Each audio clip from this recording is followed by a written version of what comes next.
Hi everyone and welcome to my channel. I am Sandy. Today I am doing my very first book review and book recommendation video, so I hope you like it. First and most importantly, I just want to say a huge thank you to everyone who has liked, commented, and subscribed to my channel. It has made this so much fun already, and it means the world to me. So thank you so much for all of the support so far. Second, I want to make a huge thank you and call out to Middle of the Book March. Her channel is linked down below in the description. She took some time today to just give me a couple of excellent pieces of advice. And the first one was have a schedule. And that was kind of a game changer because I was already putting way too much pressure on myself to produce way more content than I needed to. And putting unrealistic expectations kind of on how much content I would deliver for no real reason. I do want this still to be fun. It's supposed to be a hobby. So thank you very much for that. The other part was you don't have to do everything. You don't have to pick or participate in everything, even though it's my nature because I just want to play and have fun and I love to participate. I don't have to. So to pick the things that are really important to me, that are meaningful to me, and participate in those. And both of those were just really wonderful pieces of advice. So again, Middle of the Book March, her channel is linked down below. Thank you so much. I do appreciate it. So what I thought I would do today is review a few of the books that I've read in April. I'm not going to review every book that I've read in April because I've read 10 books this month and it would just be too long of a video. I might do a follow-up one later depending on how the month goes. We'll see. But for today, I just picked a few that I wanted to talk about for a couple of different reasons. So the first book that I'm going to talk about is They Shoot Horses, Don't They? By Horace McCoy. So this book is on my 1001 book list. If you're not familiar with that concept, I'll put a link up here for the video so that you can go out and check it out. The reason I picked that book off that list is purely because of the title. No other reason. They Shoot Horses, Don't They? Had me super intrigued. I wanted to find out what it was about. So you find out in the first page that he shoots someone, so I'm not considering that a huge spoiler. I will try and avoid spoilers as I do these. I don't know how successful I'll be, so bear with me as I go through those. The one thing, so you find out in the very first page that he shoots someone, and then his trial is interspersed through the story in one-liners and different parts of the book. What makes this book just really strange is that the story that the trial is interspersed with is a marathon dance competition. Like, what? So for me, I wasn't super familiar with marathon dance competitions. I thought they were in the 50s, though this book was written in 1935. So it was clearly before that time. And the Derby, if you're not familiar with the Derby, is that it is you dance for 2 hours and then you rest for 10 minutes, I believe it was. Dance for 2 hours, rest for 10 minutes. And there are all kinds of things that happen in this where they have derbies, they have to race or they get eliminated, and you want to be the last one standing and you'll win money. If that happens, they can get sponsors, all of these different things. There's people that get arrested. There's people that, there's a protest, it's just so much of weirdness around this marathon dance contest. And there is some notes about that. It's a reference to commercialism. I didn't get that. I just read it for what it was, which was a marathon dance contest.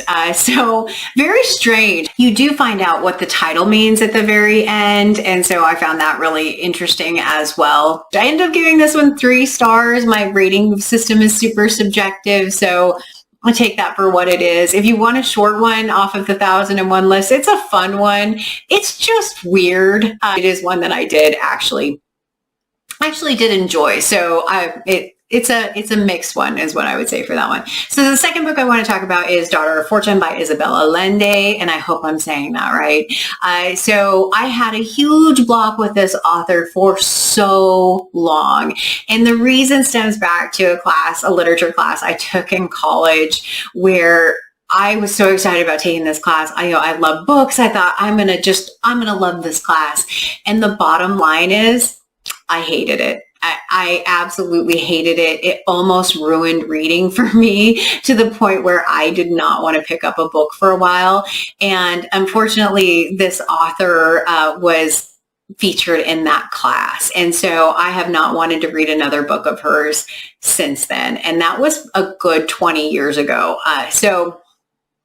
One of my friends encouraged me to, or recommended this book to me, and I resisted for quite a while. I had it checked out once and then let it go back. And I finally picked it back up in April. And I will say that it pretty much won me over for Isabel Allende again, and may have broken my block.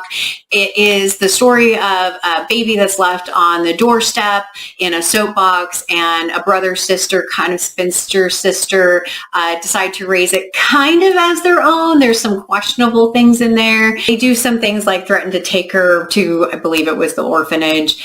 She ends up falling in love with someone who ultimately goes to California during the gold rush, and she tries to find him. And it's the story of her travels to California to try and track him down, where completely, and she meets a bunch of different people along the way, and it's actually really fun and interesting, and I really liked how she interacted with some of the other characters in the book. I also loved the ending, because it wasn't like the stereotypical romance that, you know, everything happens in like the positive. So I absolutely would recommend this one. I ended up giving it 4 stars, which I thought was really, indicative that I loved this after such a long break of her work. So the next one I want to talk about is actually the We Begin at the End, which is this lovely book here. You can see that it has a whole bunch of things on it, because this was my my coworkers and I book club book. We actually just met about this about an hour and a half ago. And so it was really interesting to me. I liked the story. I ended up giving it kind of the 3.5, 4-star range. What was interesting is there's a character in this that is called Duchess de Radley, and she just is self-described as an outlaw. And I really loved her character in this book. She is the sole reason why I felt like this book was 3.5 to 4 stars. What I didn't like about this book is there is a lot of tragedy in this book. A lot of things happen.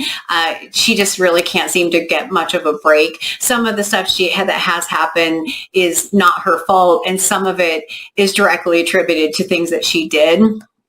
I thought the end of the book was too chaotic. I thought it was just so many storylines. It's like, was it really necessary to have all of that story in there? Which is what dragged down my kind of rating of it. What was interesting to me is my book club group had slightly different perspectives, where they felt that that was really necessary to help resolve each character's kind of story. So I did like it. It is one that I would recommend. It's a fairly new release, but it is not a happy-go-lucky book. It's not one that you're going to read and go, wow, I'm so glad everything turned out this way. No. So, but definitely pick it up. Worth a read. We Begin at the End by Chris Whitaker. So the next book that I'm going to talk about is actually The Once and Future Witches by Alix Harrow.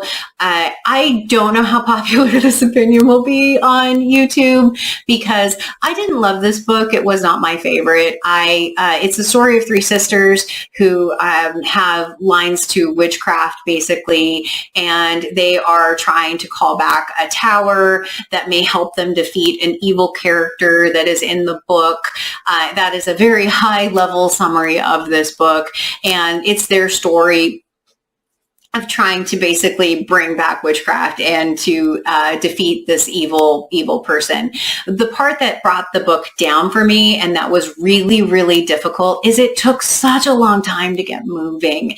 I normally read books very, very quickly. This book took me almost 9 days to read, which tells me I was struggling with it.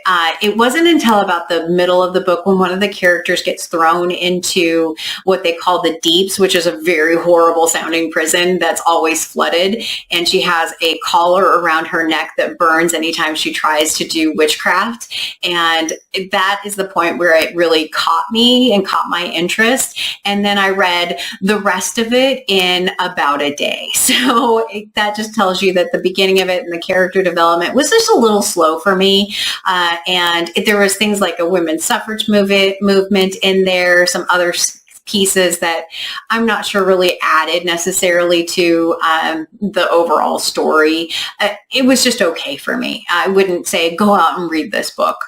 Nah, I'd say it was okay. I know some people love this book and have rated it really highly. Yeah, that's one of the great things about reading. Love to hear if you have a different opinion of that book, why you loved it, and just to see how our opinions differ. So excited. So the last book, and I read this one very, very recently, was When the Stars Go Dark by Paula McLain. So this is another one that is not a happy-go-lucky, feel-good book. I don't know what happened this month or why I read so many just depressing books, but this is one that was super depressing. The first scene has just this traumatic incident with in regards to a child, and it sets this just palpable grief as an overlay over the whole book.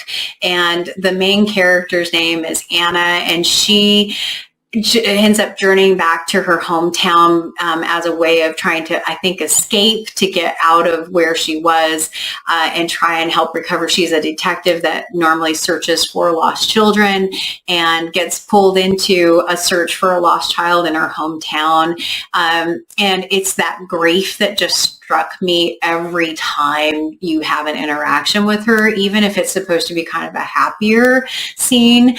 I just felt sad reading this, but it is really an excellent book. I did enjoy it quite a bit, even though it was sad.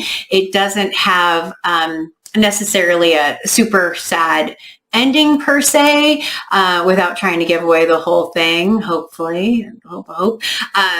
But it was one that I did enjoy the story. I also read it in, I think it took me about 3 days to read. One of the things that I wanted to bring up is one of the quotes in the book, and I will try not to look too far down, is books can be incredibly personal to people, even holy. And that is one thing that I definitely felt or feel about books, and why book reviews and book opinions are so tricky, because people do just really take books very personally. So I may love a book that you hate. You may hate a book that I love. Just know every review is subjective and based on the reader, personal opinion. I would love to hear reasons why you might like it that or not like it that I did like. That was just one of the quotes in the book that really moved me. So the other one is, the world needs an army of Wandas. Wanda is a character in the book, not necessarily a main character. Strong, sarcastic, unafraid women who say what they think and act straightforwardly without apology or permission. Women who roar instead of flinch. And that really is a lot of why I started this channel. I wanted to be a woman who lives without fear, who can put herself out there and do some of these things. So I hope you really liked the recommendations or the reviews. Maybe pick one of these up and then tell me what you think about it.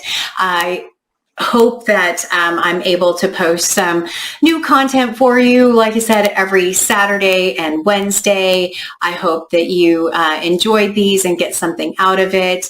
And I look forward to next time. Thanks, everyone. Bye.